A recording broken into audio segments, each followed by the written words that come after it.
론영님 요즘 집을 팔고 사시는 분들 중에서 한국에서 이렇게 송금을 하시거나 집을 파셔야지 이제 다운페이가 자금이 생기시는 분들 이런 분들 연락 혹시 많이 받으시지 않으세요? 뭐 굉장히 많이 받습니다. 왜냐하면 이자가 많이 올라간 다음부터 사람들이 월 페이먼트에 대한 부담이 크다 보니까 그렇죠. 중간에 목돈으로 갚으면 페이먼트 낮출 수 있냐, 재용자 안 하고도 할 수 있는 방법이 있냐, 뭐 환율 때문에 조금 늦게 했으면 좋겠다 이런 분들 굉장히 많죠. 제가 여쭤보는 이유가 얼마 전에 저희 손님 한 분이 전화 오셔가지고 집을 사시는 입장이신데 지금 사기 전에 본인 지금 거주하고 있는 집을 파셔야지 이제 거기서 다운페이를 다운페이가. 하시는 자금이 이렇게 묶여 있는 상황이 있으신 거예요. 그래서 저보고 이럴 때는 뭐 꼭 팔고 사야 되냐.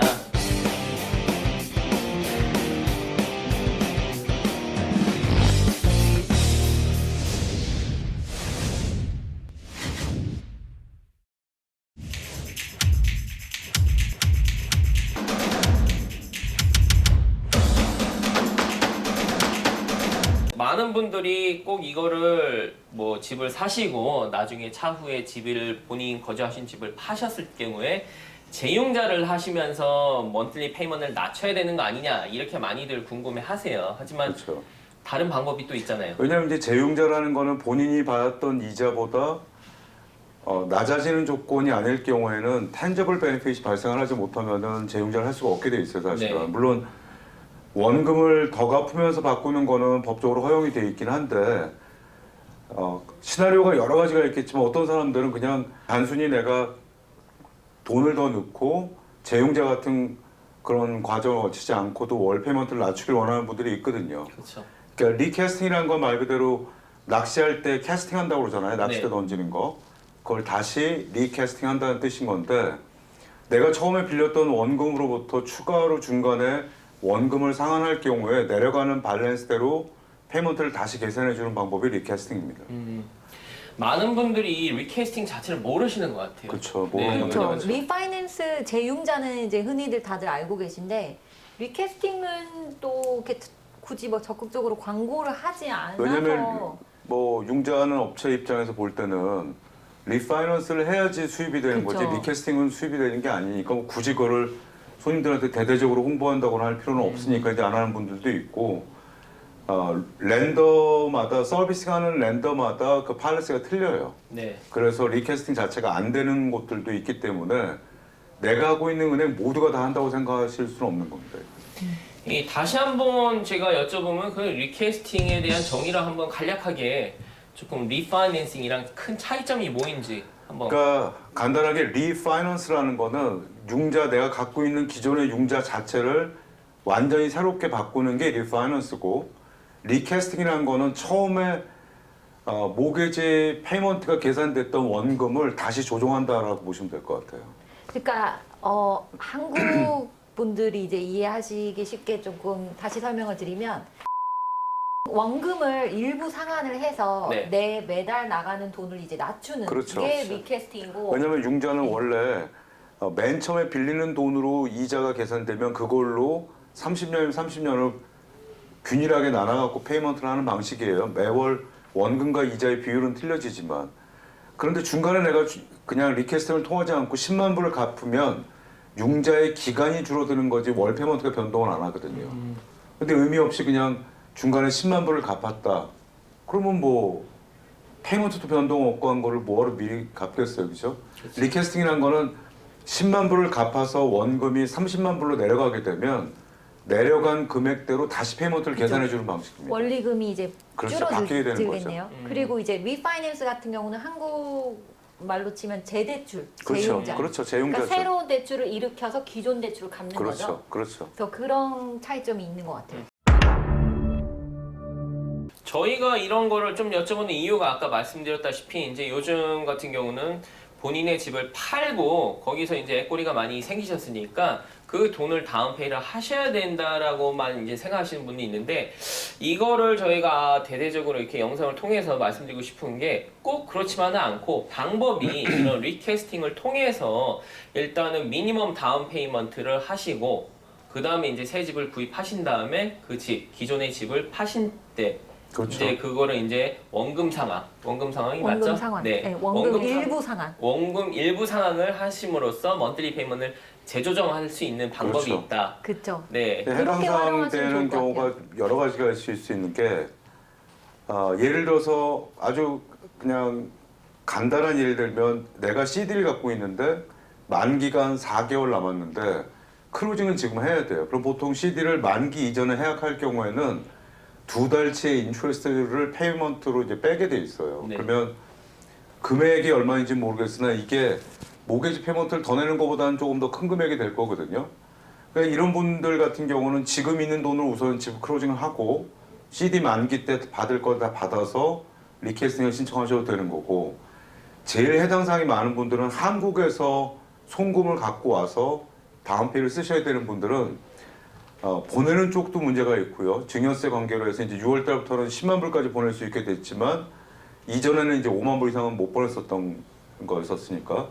근데 제일 중요한 건 환율이죠. 네. 환율이라는 건 매일 바뀌는 거긴데 작년 2022년도 1월 달만 해도 환율이 1,170원 정도로 됐던 걸로 기억을 하는데 지금 한 평균 1,300을 왔다 갔다 하고 있는 중인데 이 환율이 100원만 떨어져도 굉장히 큰 금액이죠. 그렇죠. 10만 불에 100원이면 상당히 큰 금액인데 그걸 굳이 지금 갖고 와서 억지로 높은 환율에 다 갖고 오는 방법보다는 일단은 갖고 올 수 있는 만큼으로 먼저 집을 구입하고 그 다음에 이제 순차적으로 환율을 봐가면서 그 돈을 갖고 와서 갚는 방식으로 하는 게 더 유리하다고 볼 수가 있죠. 그 다음에 우리 한현 씨께서 말씀하신 것처럼 내 집이 팔리지 않은 상태인데 집은 먼저 이사를 가야겠고 그렇다면은 준비된 자금으로 먼저 이사를 해놓고 이 집이 팔리면 그 다음에 원금을 다시 재조정하는 방법을 가는 게 리퀘스팅하는 방법. 훨씬 더 음. 유익하게 근데 쓸 요새 수 있는 방법이죠. 이자율이 높으니까 뭐 다운페이를 10, 20%만 하면 먼슬리 페이먼이 상당히 부담스러운 게 사실이잖아요. 그렇죠. 그리고 그렇죠. 집값이 또 싼 것도 아니고. 그렇죠. 그렇죠. 근데 그런 경우에 쓰면 너무 좋을 것 같아요. 리퀘스팅. 맞습니다. 네. 그래서 뭐 이걸로 인해서 물어보니까 집이 한 채 말고 두세 채 있는 분들도 있을 수가 있고 그다음에 뭐 부모님이 돈을 좀 보태주기로 했는데 뭐 일정이 맞지 않는다든지 그러니까 꼭 지금 해야 되는 걸 억지로 맞춰야 될 필요가 없는 한마디로 대체 방안이라고 볼 수 있는 거죠. 시간을 조금 끌 수 있다라고 보시면 될 것 그렇죠. 같아요. 그러니까 뭐 그쵸. 당장은 먼슬리 페이먼 조금 높은 걸 쓰더라도 뭐 두어 달 뒤에 자금 그쵸. 문제가 해결되면 예전에는 이게 큰 없을 부담이 때는 없으니까. 무조건 월 페이먼트를 낮추려면 다 재융자를 통해서 융자 전체를 바꿔야 되면 비용도 많이 들고 그쵸. 했는데 이자가 내려간다면 당연히 리파이낸스가 훨씬 더 맞는 겁니다. 왜냐하면 전체적으로 페이먼트를 낮출 수가 있으니까. 근데 돈은 있는데 이자는 별로 차이가 없고 월 페이먼트는 한 500이라도 낮췄으면 좋겠고 그런다면 당연히 리퀘스팅을 쓰는 방법이 훨씬 더 효과적이라 할 수 있죠. 저는 좀 개인적으로 궁금한 게 금리가 그러니까 이자율이 어느 정도 떨어지면 리파이낸스를 하는 거를 더 추천하세요? 제가 예전에도 한번 여기서 같이 말씀을 드렸던 것 같은데 이렇게 보시면 돼요. 두 분이 예를 들어서 융자를 받았는데 이자를 지금 6.5에 받았습니다. 근데 이자가 내려가서 5.5가 됐어요. 그럼 두 분 같으면은 제일 먼저 고려하는 게 월 페이먼트가 얼마 줄을 건가와 이걸 하기 위해서 들어가는 비용을 걱정할 거잖아요. 그죠? 예. 그렇죠. 근데 만약에 비용이 없다면 네. 하시겠어요? 안 하시겠어요? 당연히 당연히 하죠. 해야죠. 그런 겁니다. 그러니까 재융자는 언제 해야 되는가의 가장 기준이 되는 거는 내가 이 융자를 바꾸기 위해서 들어가는 비용 부담이 얼마만큼 되느냐가 제일 중요한 거예요. 먼들리 페이먼보다는. 네. 네. 재융자는 집을 구입할 때보다는 훨씬 더 비용이 더 적게 들어가게 되어 있고요. 이거 저희 회사 PR 해도 되나요? 네. 네네. 저희 같은 경우는 저희가 해드렸던 손님들 재용자 할 때는 저희가 받는 비용들을 다 일단 빼드립니다. 부담을 최대한 덜어주기 위해서. 그리고 이제 조지아 인텐저블 텍스를 저희가 집을 살 때 용자를 해드렸던 손님에 한해서는 조지아 인텐저블 텍스를 웨이브를 해드릴 수가 있게 돼요. 그러면 비용이 융자 금액에 따라 차이는 있겠습니다만 2,500에서 3,200불 내외로 크로징할 수가 있게 되는 거죠. 근데 매월 내가 페이먼트가 250불이 줄어든다 그럼 1년에 3,000이니까 이런 경우면은 손님들이 좀 부담 없이 하시는 경우가 있고 이자가 많이 떨어졌다라고 한다면은 최저 이자를 받는 걸 택하지 마시고 이자를 조금 더 높이더라도 비용이 안 들어가는 걸 택하셔야 될 겁니다. 이게 리캐스팅 하는 게 꼭 답이겠느냐에 대한 부분은 어떤 거냐면은 그 손님이 갖고 있는 다른 채무가 얼마만큼 부담이 돼서 내가 이 돈으로 그 빚을 갚는 것보다는 모기지를 갚는 게 더 낫겠다. 또는 내가 이자를 높게 갖고 있는데 페이먼트는 줄이고 싶고 내년에는 직장 때문에 이사를 가야 될 것 같고 이런 분들은 리파이낸스보다는 리캐스팅을 하시는 게 맞는 겁니다. 저희끼리 말로 이렇게 리캐스팅이 더 좋은 방법인데 이렇게 아까 말씀하신 것처럼 리파이낸스 정말 돈을 안 받고 하셔도 괜찮은 거예요?